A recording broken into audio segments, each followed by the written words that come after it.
Salut à tous, bienvenue à l'émission Sans langue de bois sur Burkina Info. 4 invités pour cette émission. John Karim Gadiaga, il est de l'économiste du Faso.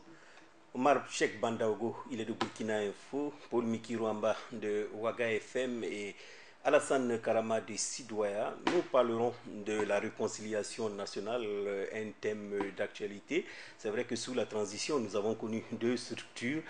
La première structure, c'est la Commission nationale de réconciliation et des réformes créée, je pense, en janvier 2015. Et la seconde, elle est née le 6 novembre 2015. Il s'agit du HCRON, le Haut Conseil national pour la réconciliation nationale. La réconciliation nationale dans tous les discours de nos hommes politiques. Avec les journalistes présents, nous allons essayer de décrypter effectivement ce mot, savoir si réellement une réconciliation est possible au Burkina Faso. Pour certains, le Burkina n'a pas connu une guerre, donc on ne peut pas parler de réconciliation. Pour d'autres, il y a eu beaucoup de crimes économiques, de crimes de sang. Alors pour qu'il y ait vraiment une réconciliation, il faudra juger tous ces actes posés par des Burkinabés pour que les Burkinabés victimes puissent se retrouver dans ce pays. Avec les journalistes présents, donc, nous allons échanger autour de cette question. Mais avant d'aborder ce sujet, nous parlons d'une autre actualité. C'était la visite du chef de file de l'opposition au président du Faso Roch Marc Christian Kaboré.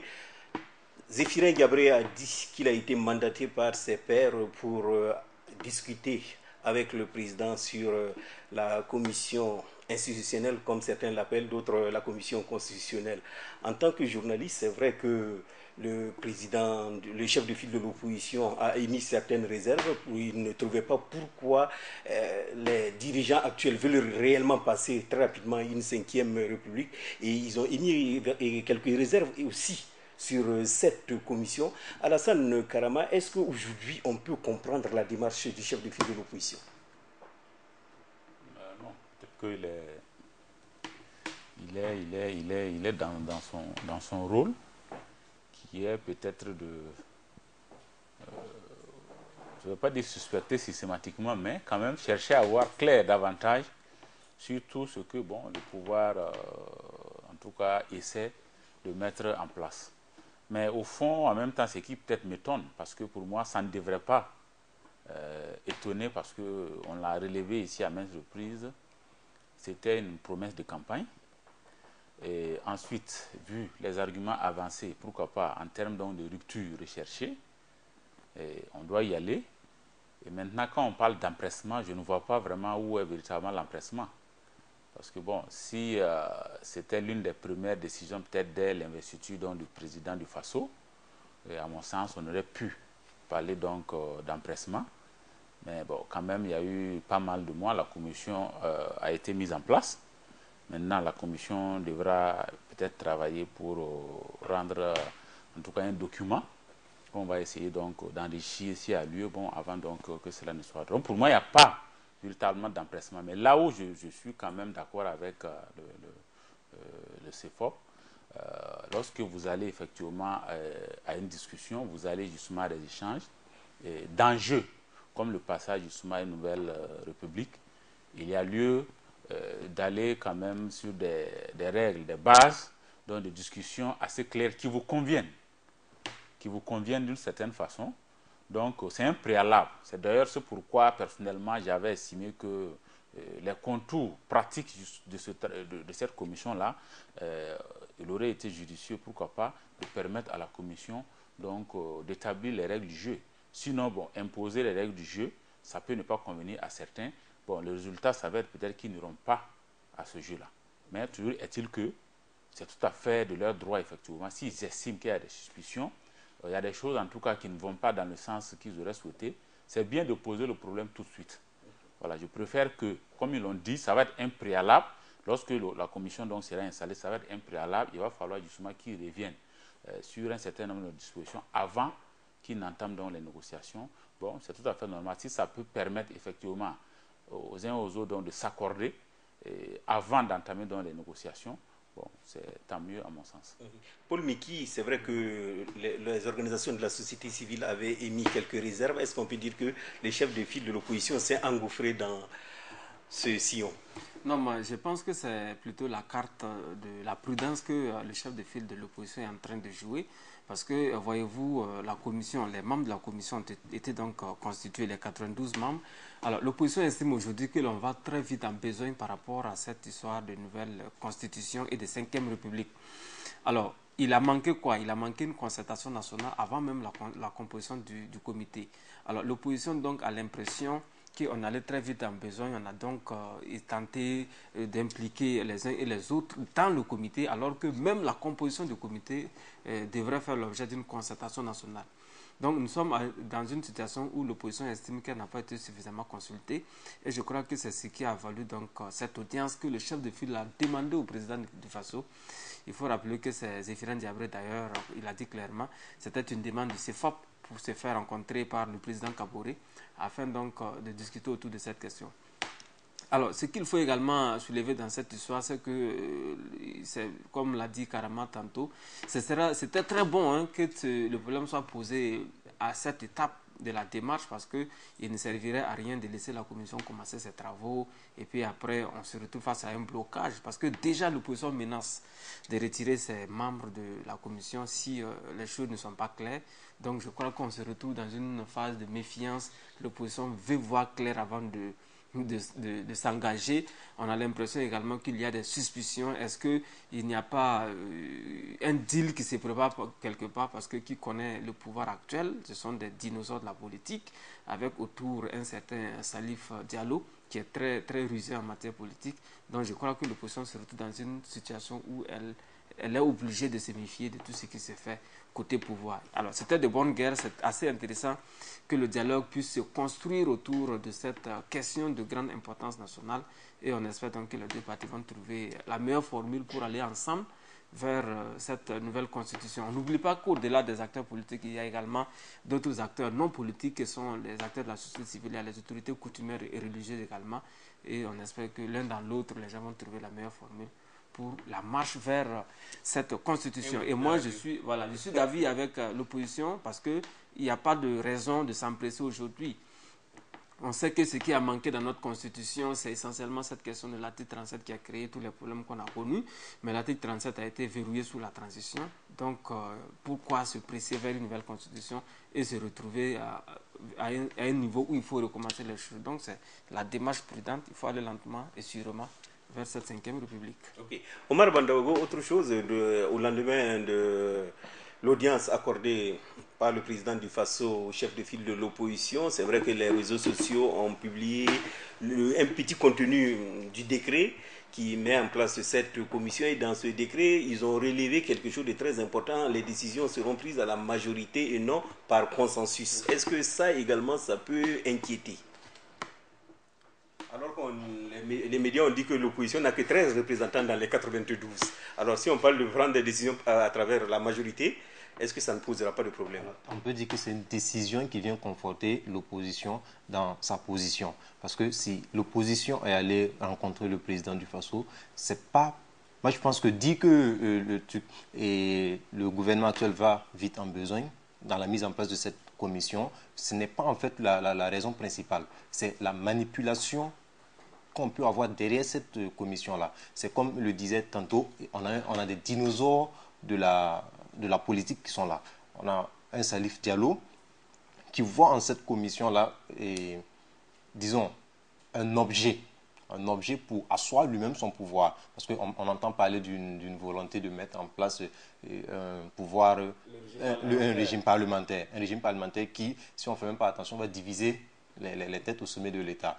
Donc, cette histoire de décision à la majorité, ça conforte l'opposition dans sa position, c'est-à-dire la manipulation de la commission constitutionnelle. Donc, il y a vraiment de quoi avoir peur. Ok, pour terminer sur la question, John Karim Gadiaga, est-ce qu'on peut penser que le chef de file de l'opposition prend à témoin l'opinion pour que si demain, comme l'a dit Karama, les préalables n'aboutissent pas, qu'il puisse se démissionner Absolument. de la commission? Absolument. Moi, je crois que le masque est en train de tomber et les gens découvrent véritablement qui était derrière ce masque-là, qu'est-ce qu'on tentait de cacher.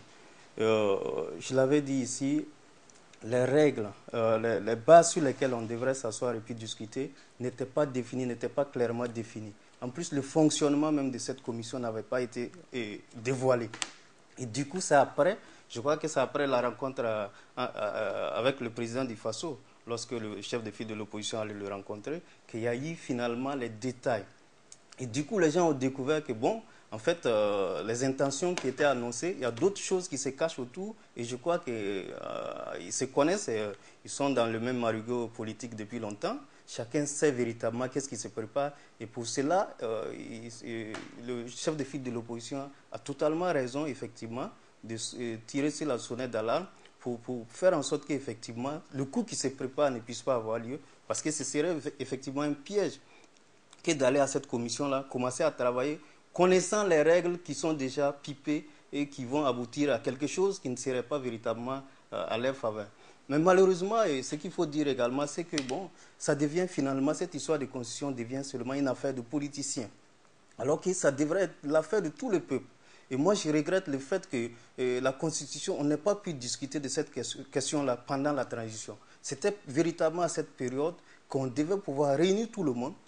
Parce que la Constitution concerne non seulement les politiciens, mais c'est tout le peuple qui est concerné également. Si les politiciens prennent cette Constitution en otage aujourd'hui, si ça devient une affaire de pouvoir contre opposition, mais le peuple, il devient quoi dans ça? Donc du coup, j'ai comme l'impression qu'on risque de se retrouver dans une sorte de prise d'otage du peuple, et ça va être un duel entre l'opposition et le pouvoir aujourd'hui, et finalement c'est le peuple qui sera sacrifié. Donc véritablement, le fait d'attendre maintenant, mais c'est à l'opposition aussi que la faute revient, puisque lorsqu'on a voulu pendant la transition adopter une constitution, c'est le CIFOP qui était devenu le cadre de concertation des partis politiques qui avait décidé que non, il n'appartenait pas à la transition d'adopter une nouvelle constitution, c'était une affaire de politiciens et puis bon, les gens l'ont suivi. Si aujourd'hui ils viennent à ne pas s'entendre, ceux qui étaient ensemble pour décider que bon, il fallait attendre cette période, si aujourd'hui ils ne s'entendent pas, bon, je crois que la faute leur revient, c'est leur faute. D'accord, donc on peut dire que le temps nous dira, et avec le temps on saura ce qui va se passer. Donc nous passons à la question de la réconciliation. Monsieur Karama, c'est vrai qu'il a dit John Gadiaga, sous la transition, il y a eu 2 structures qui ont été créées. En janvier, la Commission nationale de réconciliation et des réformes. Le 6 novembre 2015, toujours sous la transition, le Haut Conseil national voilà, pour la réconciliation, HCROUN. C'est vrai qu'ils ont commencé leur activité, même s'ils disent qu'ils n'ont pas de moyens depuis janvier 2016, je pense bien. Alors, certains se demandent, au Burkina, il n'y a pas eu de guerre, il n'y a pas eu de problème. Est-ce que réellement la question de la réconciliation peut être vraiment une question d'actualité? Est-ce que c'est simplement ceux qui sont en guerre là qui peuvent en tout cas après aller en réconciliation? Je ne crois pas. Parce que qu'on le veuille ou non, au Burkina, il y a eu des frustrations, au Burkina, il y a eu quand même des déchirures, même si ce n'est pas à la taille donc, de ce qu'on a pu voir dans certains pays, en tout cas qui ont connu plusieurs années donc, de guerre. Mais il y a quand même beaucoup de frustrations qu'il faut travailler effectivement à combler. Et il y a même aujourd'hui cette méfiance du peuple vis-à-vis même donc, de ce qu'il y a comme gouvernant au Burkina Faso.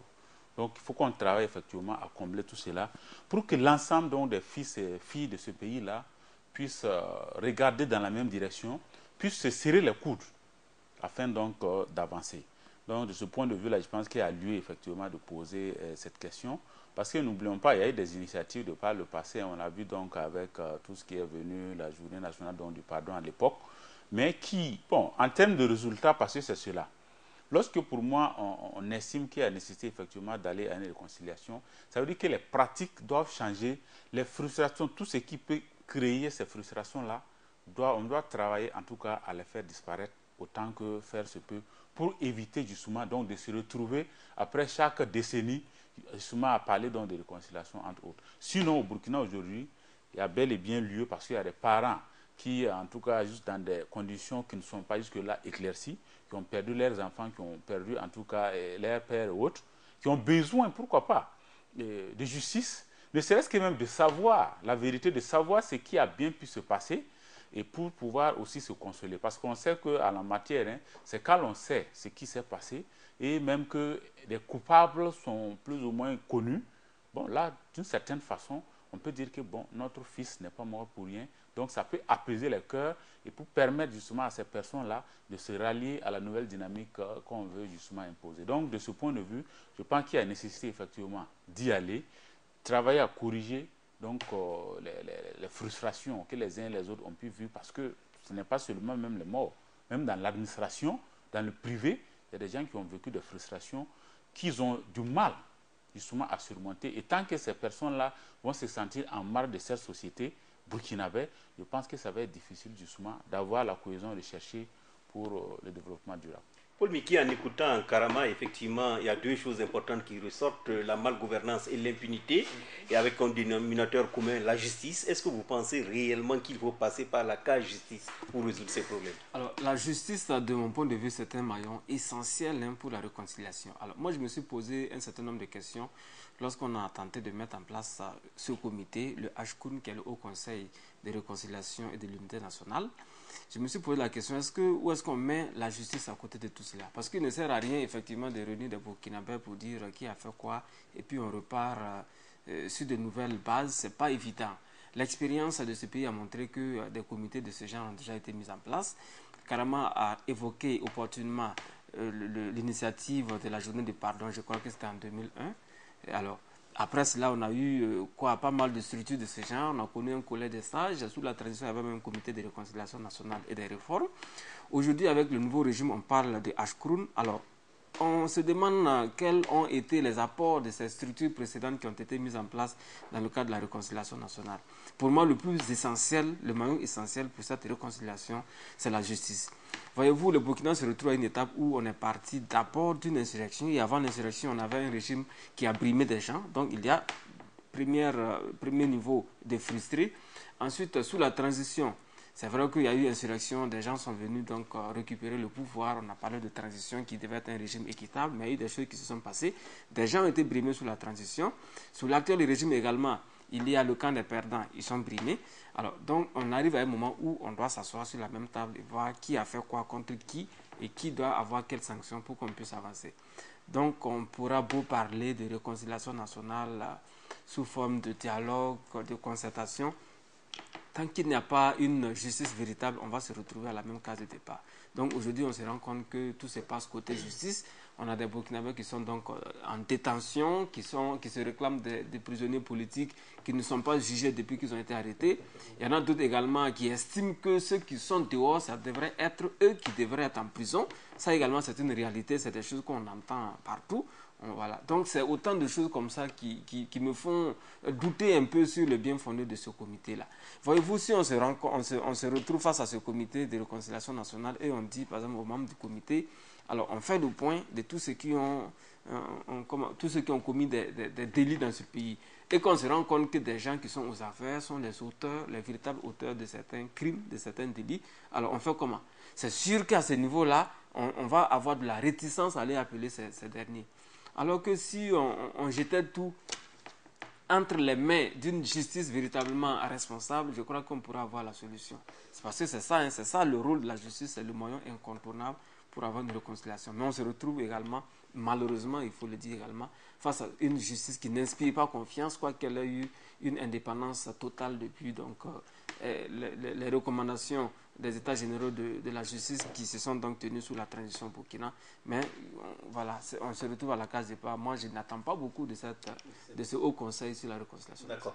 Alors, Bandaogo, ce que dit Paul Miki peut-être est très important. On parle de justice, mais il faut faire attention parce que si on parle aujourd'hui de justice et que ceux qui sont au pouvoir sont impliqués, parce qu'on parle de crimes économiques et de crimes de sang, s'ils sont impliqués, ça sera difficile de les juger. Pourquoi ne pas opter pour la justice transitionnelle, c'est-à-dire la justice, faire des réparations uniquement aux victimes sans qu'il y ait des jugements?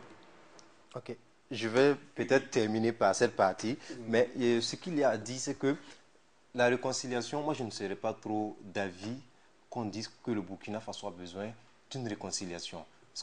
Comme tu le disais, je suis de ceux qui pensent que le peuple burkinabé, les Burkinabés ne se sont pas affrontés ouvertement. Il n'y a pas eu de conflit déclaré au Burkina Faso. Donc quand on parle de réconciliation, moi je pense que le peuple burkinabé a plus besoin qu'on lui donne ce qu'il est sorti chercher les 30 et 31 octobre. Parce que le peuple burkinabé est sorti les 30 et 31 octobre croyant avoir chassé un régime Qui n'est pas parti. qui n'est pas parti. Mais ça, c'est le peuple qui a fait son choix encore, Oui. non, aux élections. Oui, mais désolé, le peuple, Ou bien il y a deux peuples. le peuple, il a fait un pas en avant et deux pas en arrière.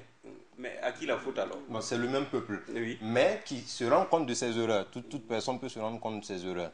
Maintenant, le peuple burkinabé, donc il n'a pas besoin de réconciliation. Aujourd'hui, moi, je ne vois pas. Chacun va te dire, disons, tout le peuple va te dire que nous avons besoin de réformes. Nous avons besoin de réformes. La réforme, c'est surtout côté social. Ça ne va pas. Du côté social, il faut de l'évolution. Maintenant, le plus gros point, c'est la justice. Parce que s'il faut réconcilier, moi je dis, bon, si on dit réconciliation, je dis qu'il n'y a pas de réconciliation, mais si on insiste pour utiliser le mot réconciliation, je dirais qu'il faut faire comprendre, il faut satisfaire des gens sur le plan juridique. Mais Bandaogo, vous dites qu'il n'y a pas eu, on n'a pas besoin de réconciliation, mais quand on voit certains prémices de certains comportements à travers les élections municipales, il y a eu le problème ethnique qui est ressorti, le problème religieux même qui est ressorti. Est-ce que réellement on peut dire en voyant ça qu'il n'y a pas une cassure? Une cassure, comme je l'ai dit, déclarée. Il n'y a pas de cassure déclarée, c'est latent. Oui, on peut travailler à amener tout un chacun à savoir que le peuple, il est unique. Le peuple burkinabé, il est unique. Il n'y a pas de divergence, il n'y a pas lieu de se diviser sur des bases religieuses ou ethniques. Ce côté, je n'en disconviens pas. Mais je suis d'accord, moi je reste sur ma position que le peuple burkinabé n'a pas besoin de réconciliation de réconciliation au sens même du mot. Parce que la réconciliation, c'est quoi? Il y a eu une guerre, des perdants, des vainqueurs, qu'on doit asseoir pour que chacun, disons, fasse une concession et que l'intérêt supérieur de la nation prime. C'est là que moi je vois la chose. Le peuple burkinabé, c'est surtout dire à tout un chacun, souvent je n'appelle pas ça de la réconciliation, moi j'appelle ça de la conciliation. Oui, de la conciliation parce qu'il y a une divergence de point de vue actuellement. Il faut travailler à mener une convergence maintenant de point de vue. Okay. C'est ça. John Karim Gadiaga, vous avez suivi les uns et les autres s'exprimer sur la question. Effectivement, je suis d'avis que bon, le mot réconciliation, on n'a peut-être pas un problème de réconciliation, mais il y avait quand même un problème de cohésion, un problème d'embarquement dans le même train, un problème d'aller dans la même direction. Mais tout ça a été résolu avec l'insurrection populaire, à mon avis. L'insurrection populaire, ceux-là qui étaient les points de crispation, ceux-là qui cristallisaient les frustrations des gens, ont été écartés avec l'insurrection populaire. Et dès lors, il y avait comme une sorte de consensus national qui était né, une sorte d'espoir, de nouvel espoir qui était mis en place. Et du coup, il restait tout simplement à parachever cet élan-là. Parce que tout le monde, après l'insurrection, tout le monde s'est dit, bon voilà, on a peut-être l'occasion de reconstruire un nouveau contrat social où tout le monde va se sentir. Du coup, il appartenait à la transition, c'est le rôle qui a été confié à la transition, de tracer des sillons, et de faire en sorte qu'effectivement on puisse parachever cet élan, ce bon élan qui a été mis en place depuis l'insurrection. Donc, la transition effectivement a tenté de mettre en place des sillons. Il y a eu près d'une centaine de lois qui ont été votées. Il y a non seulement cette histoire de commission de réconciliation qui a été mise en place, qui a permis par la suite de mettre la haute autorité, les Ashkroun. Voilà. Donc, ils devaient être des instruments de parachèvement de l'activité. Malheureusement, ceux-là qui ont pris les relais après la transition ont refusé de suivre ces sillons. Il y a eu comme un déni de tous les actes qui ont été posés pendant la transition. D'ailleurs, la commission de réconciliation nationale avait fait des recommandations. Et le Ashkroun doit pouvoir mettre en œuvre ces recommandations. Mais jusque-là, on ne parle pas du Ashkroun. L'instrument est là, la structure est là, mais personne ne sait ce qu'elle fait actuellement. Il n'y a pas en tout cas, on ne met pas l'accent sur ce travail-là. Il y a plusieurs, même les lois qui ont été votées, la centaine de lois, il y a beaucoup de lois qui, en tout cas, même si on ne les a pas abrogées, ne sont pas mises en œuvre. il y a dans le domaine économique, et bon, pas économique, dans la fonction publique, c'est cette histoire de loi de 081 où il y a eu véritablement des problèmes pour mettre cette loi-là. En dehors de ça, il y a beaucoup de lois qui sont déjà qui ont été votées par la transition, mais qui manquent d'application. Les gens ne veulent pas suivre. Donc du coup, on est comme en train de réunir encore les crispations, les frustrations qui avaient conduit à l'insurrection. On a parlé du cas de la justice. Les signaux qui sont en train d'envoyer au niveau de la justice sont négatifs.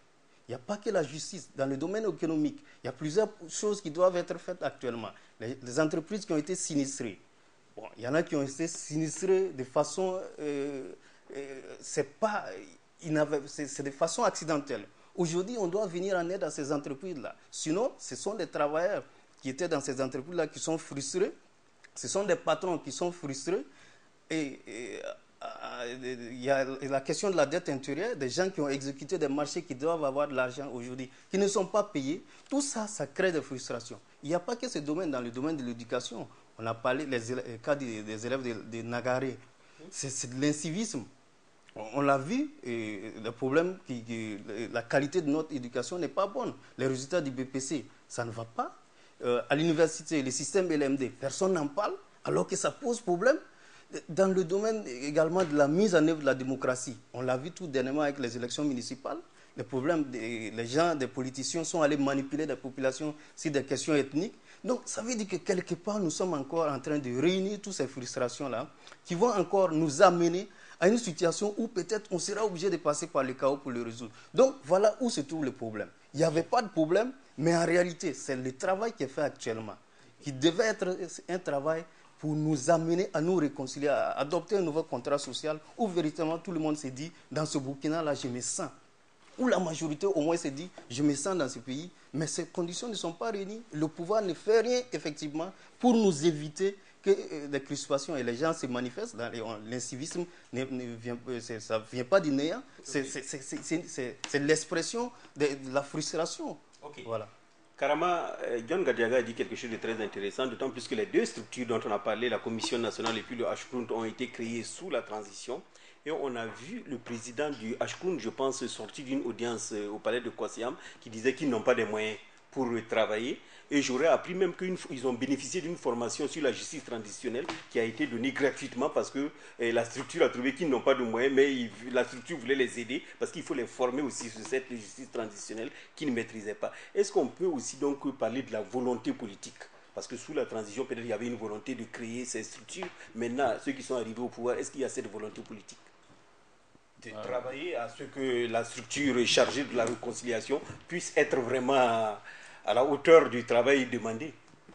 Bon, je ne saurais dire s'il y a volonté ou pas, parce que bon, le problème de moyens, je crois que ce n'est pas simplement la structure en question. Hein. Je crois que pour ceux qui sont dans l'administration, moi je suis dans une administration, je sais que le problème financier qui se pose, c'est un peu partout.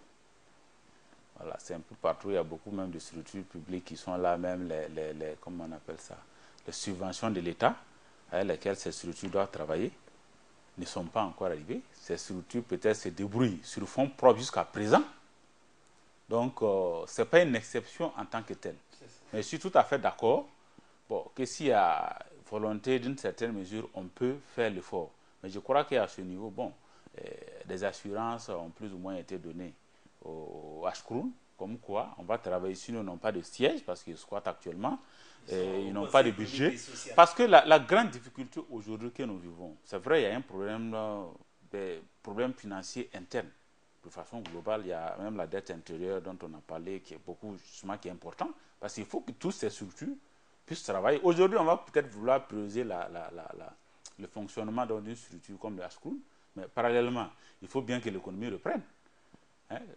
Il faut que cette dette interne puisse être épongée pour permettre à ces sociétés-là de travailler, de contribuer à créer de la richesse pour que ça puisse fonctionner. Donc aujourd'hui, nous sommes dans un contexte, il faut le reconnaître, où tout est prioritaire. Et puis je ne sais pas, comme on reproche souvent à la transition de n'avoir pas prévu de budget pour un certain nombre de choses. Est-ce que pour le Hcrundt, le budget était prévu, mais ce budget ailleurs, ou bien ça n'avait pas été prévu? Donc c'est tous ces questionnements-là qu'il faut qu'on se pose.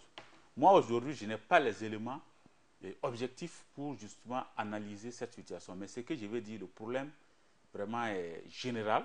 Hein, le problème est général. Maintenant, j'espère que ça va venir. Quant à la volonté politique, à mon sens, ils n'ont pas trop le choix. Aujourd'hui, le pouvoir n'a pas le choix. Si véritablement vous ne travaillez pas à apaiser ces frustrations, à apaiser les cœurs, ce n'est pas sûr que vous allez même terminer votre mandat. Ça, c'est un fait. Donc, toute chose qui peut contribuer effectivement à calmer ces ardeurs-là, je pense que ça ne peut être que d'une certaine façon, hein, ces choses-là, en tout cas, c'est les bienvenus. Et le rôle, pour moi, donc, de Ashkroun, je ne vais pas rentrer dans une guerre justement terminologique, que ce soit réconciliation, ce n'est pas ça, mais c'est un fait. C'est un fait. Au Burkina Faso, il y en a qui ne se sentent plus justement dans le mouvement, qui ne se sentent plus burkinabés, qui estiment avoir été délaissés, avoir été en tout cas abandonnés sur le carreau. Il faut que toutes ces personnes-là, on puisse justement les rallier. Et ça s'est manifesté à plusieurs niveaux. Ce n'est pas simplement au niveau public, hein. Les frustrations sont arrivées à pratiquement à tous les niveaux. Donc il faut travailler à aplanir cela pour consolider cette cohésion et puis aller de l'avant. Donc pour moi, c'est ce rôle-là que le Ashkroun devrait jouer. Mais on espère, parce que c'est en tout cas qu'ils auront les moyens pour voir comment, parce qu'on a même vu même récemment les policiers, c'était les Ashkroun, dont le dossier également fait partie, c'est entre autres dossiers. Donc quand même, ils ont un rôle important, à mon sens, à jouer. Pourvu que, parce que l'esprit individuellement, ce n'est pas évident que chacun puisse se faire entendre. Mais si à travers une structure, on peut mieux comprendre les frustrations des uns et des autres, si c'est légitime, par exemple, justement, et la personne, les brimades sont réelles, mais on verra comment il faut justement les corriger. Toi, tu as parlé tantôt peut-être si c'est des compensations financières, si c'est la justice, on verra au cas par cas comment il faut travailler justement. Justement, Paul Miki, c'est vrai que Karama a soulevé un problème très important. C'est vrai, la réconciliation, nous ne sommes pas sortis d'une guerre. Donc la réconciliation, c'est tout un ensemble. Même la confiance entre les gouvernés et les gouvernants. Parce qu'on sort d'une élection où les gens ne sont pas allés voter. Ça, il faut le reconnaître. Même les premiers responsables du pays ont reconnu qu'effectivement, les gens ne sont pas allés voter. Donc, ça veut dire qu'il y a quand même une crise de confiance entre même le peuple et puis les gouvernants. Alors, comment on fait pour recoller les morceaux? Alors, on est face à une situation, je ne sais pas s'il faut parler de réconciliation, c'est peut-être le terme qui n'est pas approprié, mais toujours est-il qu'il y a un malaise social qu'il va falloir régler. Ça, on ne peut pas cacher cela. Aujourd'hui, on a l'impression que les Burkinabés se méfient les uns des autres. Ça, c'est une réalité. Alors, il y a un certain nombre d'événements qui se sont donc succédés qui pourraient expliquer cela. Voyez-vous, on est dans une sorte de dialectique du maître et de l'esclave. Quand je prends le dessus, je me venge. Quand l'autre vient, il reprend le dessus, il se venge. Il y a aujourd'hui des gens qui sont en attente de se venger. Alors, on est dans cette situation-là. Je me rappelle un peu pendant la campagne électorale pour les présidentielles de 2015, même après ces élections, il y a un candidat qui avait dit qu'il faut peut-être que le Burkina ouvre une nouvelle page de son histoire. Parce que si on fait le recul dans l'histoire jusqu'au temps de la Révolution, il y a des Burkinabés qui ont été donc victimes de la Révolution sous Thomas Sankara.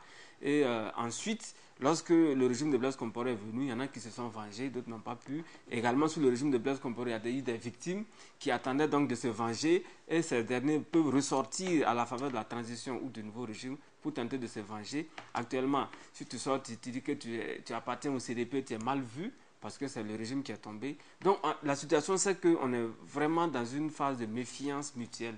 Donc, ça, c'est une réalité.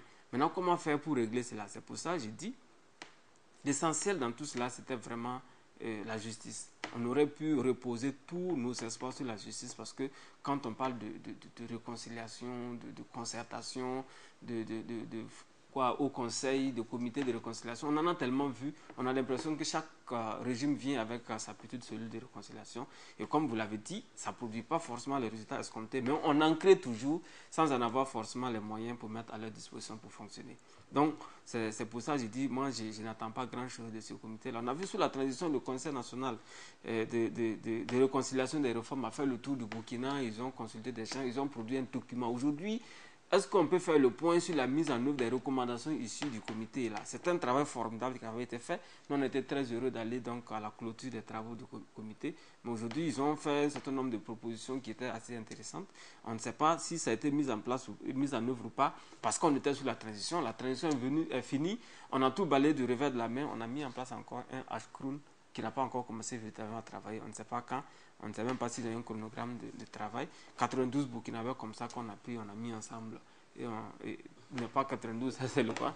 En tout cas, la commission institutionnelle. c'est la commission de... Voilà. En tout cas, le comité est là avec bien structuré et on se demande où est-ce qu'on va avec tout ça. On espère, comme on le dit, hein, pour moi c'est une question de justice. Il faut rendre justice à tout le monde et on part sur de nouvelles bases. Ok. Omar Bandaogo, une autre question peut-être, est-ce qu'aujourd'hui ceux qui nous gouvernent sont prêts à poser des actes forts? Je vais dire actes forts simplement aujourd'hui qu'ils décident de prendre un cadre du CDP, parce que là peut-être souvent le problème se pose comme l'a dit Miki, un cadre du CDP, dire non, on s'en fout qu'il soit du CDP ou pas, c'est sa compétence qui nous intéresse, le nommer à un conseil des ministres. Est-ce que ça c'est possible aujourd'hui dans ce pays? Je suis désolé, mais on est toujours dans l'histoire, dans les histoires de récompense.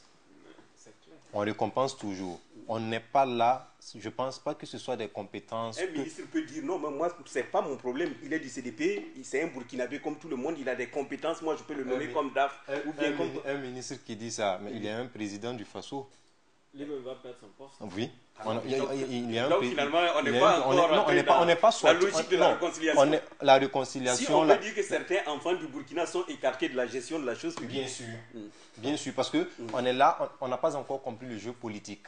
C'est ça. Parce que le jeu politique, ce n'est pas des inimitiés, ce n'est pas de la guerre. C'est juste une divergence de point de vue qui doit être une richesse.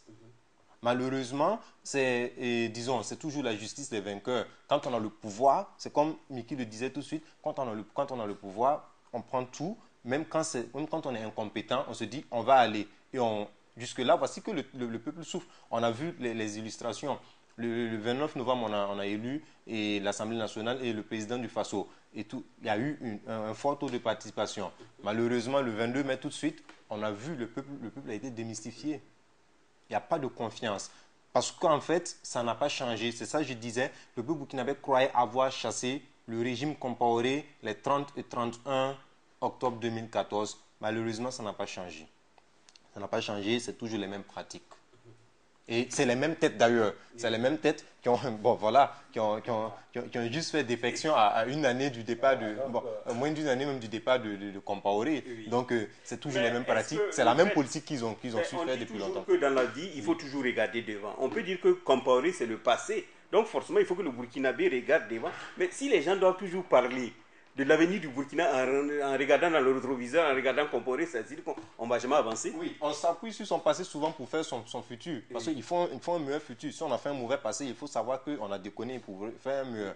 Mais ça fait combien de mois de gestion? C'est vrai qu'en 6 mois, 7 mois, on ne peut pas faire quelque chose de grand. Mais au moins des signaux forts, quoi. Oui, mais je pense peut-être que l'un des signaux forts, c'est on a des ambassadeurs qui avaient été nommés, je pense, sous le CDP, et jusqu'à présent, ils sont restés. Donc, ça veut dire que, bon, sur ce plan, il n'y a pas de problème. Oui, allez, vas-y. La réconciliation ne signifie pas... ce n'est pas parce qu'on ira prendre des gens du CDP pour venir mettre dans le pouvoir actuel qu'on dira que nous avons... Nommer à des postes, pas mettre dans le pouvoir, mais tu peux le nommer à un poste. Je pense que c'est un pouvoir... qui a été acquis par les MPP. Les MPP est libre effectivement de gérer son pouvoir comme il le veut. Oui. Si le peuple ne veut pas du MPP, le peuple retirera sa confiance au MPP. Nous sommes dans un régime politique. Ce n'est plus comme au temps de la transition où tout le monde devait être là pour faire le consensus. Donc les MPP est libre aujourd'hui de choisir ces personnes. Si il veut seulement prendre des gens du MPP, mais il n'y a pas de problème. Maintenant, c'est le travail qui va être fait. C'est l'exemplarité. Nous ne voulons plus des nominations de complaisance. Absolument. Voilà pourquoi je parle d'exemplarité. Oui. Au sein du MPP, on peut trouver des personnes qui sont exemplaires, des personnes compétentes qui peuvent faire le travail que le peuple attend. Oui. Donc, maintenant, si le MPP ne trouve pas ces personnes-là, qu'il aille trouver des gens ailleurs. Moi, je pense que si il fait la corrélation entre nomination à des postes de responsabilité et réconciliation, c'est que Lido pense qu'en fait, le peuple burkinabé n'a pas besoin de réconciliation, mais le problème de la réconciliation au Burkina Faso, c'est entre les partis politiques. Non, mais une façon, aujourd'hui, non, je l'ai dit parce que je sais que si dans un conseil des ministres, on nomme un cadre du CDP à un poste, vous verrez la réaction des gens. Donc, ça veut dire quelque part, on rejette une partie de la population. Est-ce que ça, c'est pas quelque chose de dangereux? Non, c'est sûr que les Burkinabés même, il y a au sein peut-être de certaines populations, les blessures peut-être restent encore béantes. On voit Voilà, parce qu'il y a des gens qui ne sont pas encore prêts à accepter certaines choses. Mais il va falloir quand même qu'on aille au-delà. Pour moi, les nominations, c'est vrai, à un certain niveau, c'est normal que ça soit peut-être plus politique, mais dans d'autres niveaux, on a besoin de techniciens que de coloration politique. Donc c'est ça qui doit être, à mon sens, mis en avant. Maintenant, pour donc les postes purement politiques également, on verra s'il y a lieu donc de prendre les éléments. Mais ce n'est pas forcément, ça c'est pas virtuel. La réconciliation, hein, pour moi, ça se passe beaucoup plus dans le cœur que de manière mécanique. Ce n'est pas parce qu'on va prendre un tel qu'on va le nommer que tout de suite les choses vont changer, tout de suite la personne sera acceptée, tout de suite. Même entre nous, Burkinabés, dans les quartiers, on pourra nous accepter. Parce que moi, je ne vois pas simplement ça en termes politiques. Hein. Il faut que même nous, Burkinabés, nous puissions, même les gens du CDP, qu'on le veuille ou non, c'est des Burkinabés comme nous. Ils ont eu peut-être à fauter, ils ont pris des décisions, en tout cas assez hasardeuses, à un moment donné de leur vie. Mais ils restent avant tout des Burkinabés, ce sont des frères. Donc, d'une certaine façon, il faut qu'on va les accepter de cette façon. Sur le plan politique, maintenant, on peut ne pas les voter. Ça, c'est tout à fait le droit. Mais socialement, ils font partie. Également, que ces gens-là puissent contribuer à l'émergence du Burkina Faso, c'est tout à fait normal. Tant qu'il y a la compétence, dans les services, je suis sûr que vous côtoyez des gens qui sont dans l'ancien régime. Mais ce n'est pas parce qu'ils sont de l'ancien régime que le régime n'est plus en place qu'il faut carrément les stigmatiser. Non. Il faut qu'on dépasse. Voilà, justement, la question de la réconciliation, ça ne doit pas être seulement une affaire de politiciens, ce n'est pas une affaire du CDP, MPP. Il y a plusieurs questions qui sont posées pour la réconciliation. On a parlé tantôt des problèmes de l'économie, des problèmes d'éducation à l'université comme au secondaire, des problèmes de civisme, de gouvernance et tout ça là. Donc, il n'y a pas que les questions de... C'est pas parce qu'on ira prendre des gens du CDP ou autre là. Donc, il faut aller au-delà de ça, effectivement. C'est bien, on peut prendre des gens du CDP, c'est déjà un pas. Mais là où je voudrais réagir quand même, c'est par rapport... Je voudrais réagir sur deux choses. Par rapport à la question des Ashkroun. Bon, quand j'ai suivi Miki, c'est comme si, effectivement, la question du Ashkroun n'était pas importante. Il fallait aller carrément sur des questions, devant la justice pour régler les problèmes. Effectivement, non, c'est bon la justice, mais toutes les questions aujourd'hui qui sont posées, qui font l'objet de crispations au niveau du pays aujourd'hui, qui font l'objet du malaise, ne sont pas des questions qu'on règle forcément au niveau de la justice. Il y a la justice traditionnelle dont Lido va parler tout de suite, mais il y a d'autres questions sur lesquelles on a besoin tout simplement d'écouter des gens, leur dire la vérité, qu'est-ce qui s'est passé, et puis les consoler. Effectivement, ils ont tout simplement besoin de ça. On n'a pas besoin d'aller devant un juge avec un avocat. Donc le Ashkroun, par exemple, a toute son importance sur ce genre de questions-là.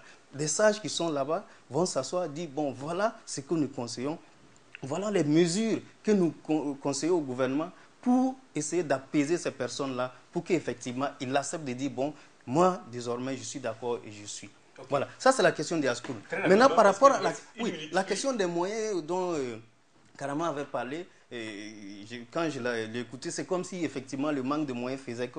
Mais au Burkina, on a tellement de moyens, c'est la confiance qui manque. Voilà, la confiance.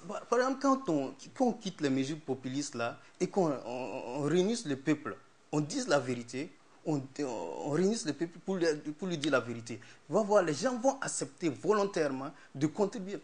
La question, par exemple, de la prise en charge sanitaire, on n'a pas besoin de faire des mesures populistes où on dit les enfants des euros, combien c'est gratuit. Il suffit tout simplement de créer ces paniers-là où chaque Burkinabé pourra mettre 100 francs par exemple. Mais c'est des questions où les gens, quand il y a la vérité, il y a la transparence, les gens acceptent et puis tout le monde on y va. L'Assemblée nationale, on dit que c'est contribution. Mais si on peut construire l'Assemblée nationale avec des contributions, on peut régler d'autres problèmes avec des contributions. D'accord, Miki, non, dommage, on n'est plus par le temps. Ça sera pour une prochaine émission. Voilà, nous sommes donc au terme de cette émission sans langue de bois sur Burkina Info. On va se retrouver la semaine prochaine pour un autre numéro.